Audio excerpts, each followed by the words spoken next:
Joe, a new CNN poll finds Democrats surprisingly optimistic heading into today's election and even the midterms, despite voter frustration with both parties. President Trump's approval numbers have dipped to a new low for his second term, but enthusiasm among his base remains solid. What do the numbers, the messaging mean for today's election day energy and for next year's midterms? We're joined now by Oakland University political science professor and Center for Civic Engagement Director Dave Dulio. Hey, Dave, how are you?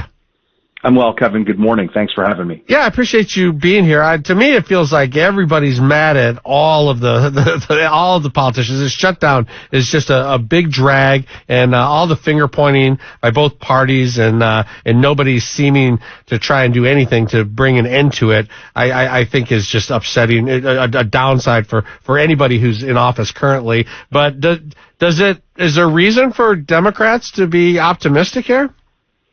Well, I think there is, if only because the trends have been working in their favor in the races that are up in 2025, right? If we look at the Virginia gubernatorial election, the New Jersey gubernatorial election, and of course the race that everybody talks about for that New York mayor spot. And, look, Virginia is now pretty much a Democratic state. New Jersey has been for a long time, and of course New York City, right? So these were likely to go Democratic anyway. So I think that we always have to take some broader context with this, and that's certainly part of it this time around. Yeah, I don't think it's about who wins, although I'm sure the headlines will all be about who wins. But it's like who came out and voted? Who voted where? How does it compare to Trump's numbers in the previous election? I think that's what pollsters want to find out.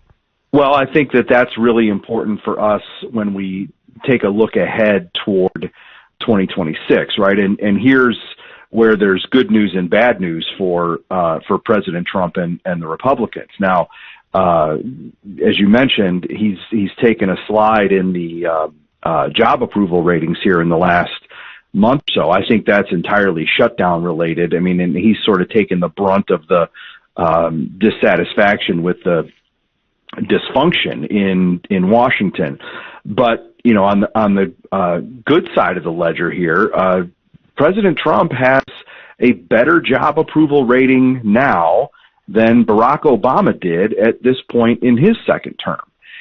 So while his approval numbers are low, relatively speaking, he's doing okay. Now, the bad side of that ledger is for 2026, it's likely to be a bad year for Republicans at the congressional level and at some other levels, including here in Michigan and in some statewide contests.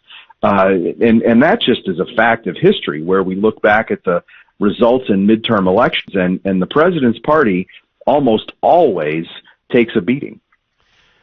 The economy is always so important. Donald Trump says the economy is doing great. The polls seem to indicate that people aren't feeling super steady, despite the stock market and some other things. Does he have a good handle on what the people are feeling about the economy, or is he thinking ahead that these tariffs are going to work and the economy is going to be just fine when the midterms come around in a year? Well, I think any president would sort of cherry pick the rosy numbers, right? And I think that there's evidence to do that. And because we look at things like the stock market, we look at unemployment numbers, right? And they're pretty good. But at the same time, as talking to your listeners, Kevin, the American people are feeling the effects of high prices, and it's at the grocery store, it's on other goods. Now, interestingly, gas prices are down, but which is a help, right? I mean, but and Trump, I think, would also point to the relatively low year-over-year inflation numbers, and that's true. However, what remains high are those prices, which are what impacts people when they go to the grocery store and when they try to buy other goods. I think what's going to be interesting today is motivated voters? Because I don't think there are very many. I think turnout's going to be pretty low anyway. But if you were going to be a motivated voter, you'd most likely be somebody who is just upset with Donald Trump and wants to go out and file a protest vote against Donald Trump and vote for any Democrat that you can. Do you think the turnout's going to be real low today?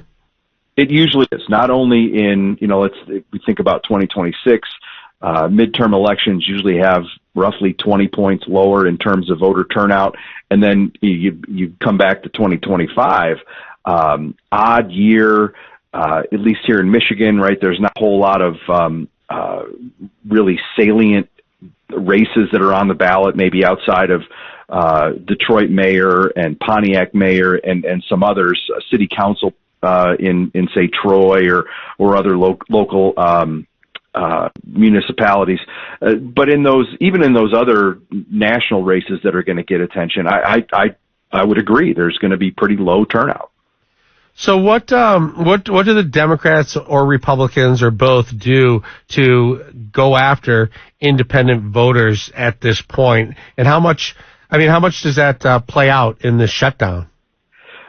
So I think the shutdown is going to end up hurting both parties, right? I think that they have just become so entrenched in their corner and in their position on this, and neither one seems to be willing to give an inch. And I think that they're probably both scared to give an inch because they'll be held to pay from their base if they do. But I think as we move into 2026 here in a couple months, it's going to be pretty standard. I mean, there's not a whole lot of it's pretty rote when it comes to midterm elections.